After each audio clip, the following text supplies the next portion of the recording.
The thing that really lights me up, other than jumping in the sea or a not too crowded dance floor, is creating space for people to thrive.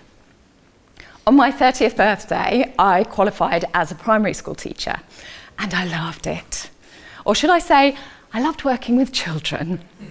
The back-breaking admin, not so much. But a room full of 4 and 5-year-olds, though, was my happy place. Thank goodness there are some of us. There was nothing quite like the buzz that I got from gently guiding little feet along the path that we opened up together by growing confidence in their ability and their right to try, to play, to celebrate themselves, and to squeeze every last bit of juicy learning out of mistakes along the way. But there was something in the way of the decades I had envisioned spending in this career that I was so passionate about. You see, I'm one of those people who more than often had something a bit wonky going on with my health. Though it was hard to clearly define a problem when the waters of my normality were more than a little muddy. Joint pain arrived for me at the age of around 8. By the time I hit my teens, support bandages, heat rub, and painkillers were dear friends. By the time I hit my teens, I was empathizing with old people around me I heard talking about how their bodies were falling apart. I felt stuck in my body, limited and frustrated by it. A view that seemed completely validated when at 36 I was diagnosed with multiple sclerosis. I kept going for a little while, thinking I could just put one foot in front of the other the way that I always had. But the stakes were higher now. I'd lost the use of my right hand for 4 months, and that was just for starters. Something needed to change. And I knew in my heart that my job was running me into the ground. So I left, and I crossed everything, and I hoped that that would be enough. No. Since then, I've gathered a few autoimmune and other diagnoses to label long familiar symptoms. For us autoimmune folks, the immune system has a tendency to attack healthy tissue. So in my case, MS attacks my brain and spinal cord, celiac disease damages my gut, and psoriasis my skin. Some other biological systems are struggling in slightly different ways. For instance, thyroid dysfunction messes, among other things, with my vocal control. And all of this is connected because it's all happening in me. My body is in a state of multi-layered civil war. So it's a fight, right? My malfunctioning immune system against what? My strength of will, maybe? My endless determination to battle on? If many of my conditions are incurable, is there really any way that I can win? By beating my body into submission? If I lose, what then? I prefer to look at it a different way. So let's drop in a couple of weeks before my 40th birthday, my annual MS review, 4 years post-diagnosis. My neurologist dropped a bomb. I was on what he called a trajectory of increasing disability. I wasn't fully recovering between relapses. I was steadily declining. It was time to take action. He outlined various medication options. I registered for the appointments I needed to be ready to take the plunge. But something was niggling at me. His words had hit home. It was time to act. And maybe some of the most important arenas might be outside the scope of my many and various doctors, wonderful as some of them were. Maybe, alongside medical support, I had the power to create some meaningful change for myself. I revisited a TEDx talk by Dr. Terry Walls, a medical doctor with MS who took herself from a tilt-recline wheelchair back to her mountain bike. Wow. It launched me into a new world of research and learning and a new perspective. My body wasn't working against me and actually never had been. My body was not working against me and actually never had been. As humans, our evolutionary biology is intricately clever. It's always trying to find balance, heal, and protect us from harm. How could we as a species have got this far any other way? My body is confused and has definitely made some mistakes, which is understandable.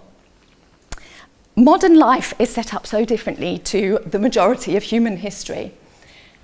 So, if we set aside controversy about the age of humanity for a second and just take a conservative estimate of our lifespan as modern humans, we've been around in this form for at least 150,000 years. If we imagine that period of time as a 1-hour walk from those early Homo sapiens to us, we went from hunter-gatherers to agriculture less than 5 minutes ago. And so much of what we would recognise as normal about our day-to-day lives arrives well inside the last 10 seconds.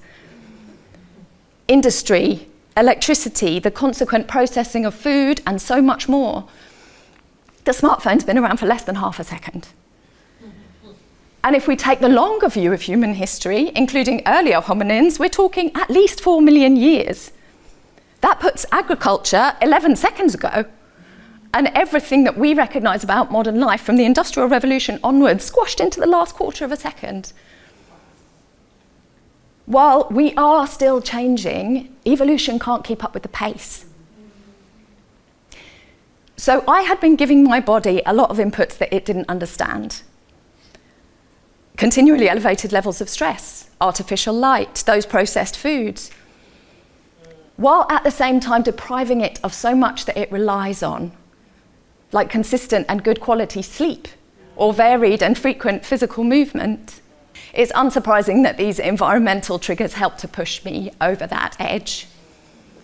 And yet, now, in my late 40s, I'm stronger than I've ever been. I understand myself better than I ever have, and I design my day-to-day life to support feeling my truly holistic best. At my most recent MS review last year, 10 years post-diagnosis, my prognosis was pretty great.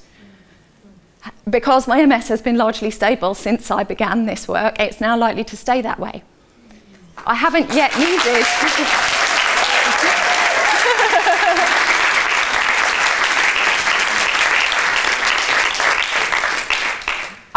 needed those disease-modifying drugs.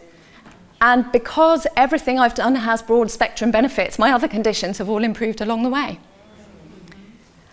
To make this possible, I needed to see my physical self not as this separate, broken entity that was in my way, but as one aspect of my multifaceted self, connected to every other. My body needed gentle kindness and understanding as much as any other part of me. I could treat my whole self the way that I used to treat the children in my charge. And while this shift in understanding is obviously hugely important, it's not the whole story. How did I actually get from that trajectory of increasing disability to this one, of cumulative improvements, because I am still on the up? The unsexy, but hugely powerful answer is one step at a time. And research backs this up as a proven way to build sustainable change in our behaviour. So what might that look like in real life? For me, my first experiments were around my diet. Food, it turned out, was a bigger piece of my puzzle than I had ever suspected. For instance, I pretty quickly learned by making some illuminating mistakes that I am insanely gluten sensitive. I made this discovery a year before I was diagnosed as celiac. Did I need anyone's permission to stop eating gluten? Of course not. And there was more to it than just taking things away. Yes, it was helpful to understand which foods might potentially be causing me problems, and I couldn't define the health-promoting quality of the food I chose by what I wasn't doing. I also needed to flood my body with the resources it needed to heal. And I could do that just by eating more of the most nutritious foods that were easily accessible, like a colourful rainbow of vegetables and fruit. As I slowly got to grips with what I needed in terms of nutrition, I began to be able to look at my life more broadly. What other barriers were there to well-being that I could reduce or remove? And more importantly, what other supportive goodness could I bring in? My sleep had always been terrible, and we all know what a difference even one decent sleep can make. I started by paying attention to light. First, by getting natural light in my eyes in the morning, then by making my bedroom as dark as possible at night, eventually by reducing artificial light in various ways in the evening. A series of small adjustments that marked the beginning of developing what's now the best sleep of my life. While I was at it, I needed to do something about years of ridiculous levels of stress. If I was going to stand down that continual danger response, I needed to teach my body that I was safe. I began by learning to breathe differently, starting with a practice that took just 1 minute a day. And I started to see the snowball of goodness beginning to grow. Having cultivated this approach across all of my life, when the first lockdown hit, I saw an opportunity. If I was going to be stuck indoors, this was my chance to experiment with increasing the frequency of my existing yoga practice. I started with 10 minutes a day and tested that out for a week. Social connection is the zone where I'm currently playing, taking every opportunity to build relationships and community, like being open to the series of steps that's brought me to this stage today. Now, these examples are from my personal experience and may not suit everyone. We're all unique. And the gentle approach is accessible to everyone, regardless of starting point. I use it in my work every day, helping people with chronic health problems to design and build their healthier futures. And I see the magic unfold in its own way for every client. I'm not claiming to have perfected my life or anyone else's, just that all any of us need to set us on the path towards our own space to thrive is that first step. For me, it was the realization that I could work with my body instead of fighting against my diseases. That shift opened the door to the evolving collection of changes that I'm still building. The specifics of my reality will change over time, and because of this foundation, I'm ready to embrace whatever unfolds from a place of strength. Chronic disease may change my choices. It doesn't mean I have none. I choose to make things as easy as possible on my body, especially when it's struggling. I choose to take responsibility for nurturing all aspects of my well-being. I choose to make small experiments and to stay open to learning from them. What do you choose?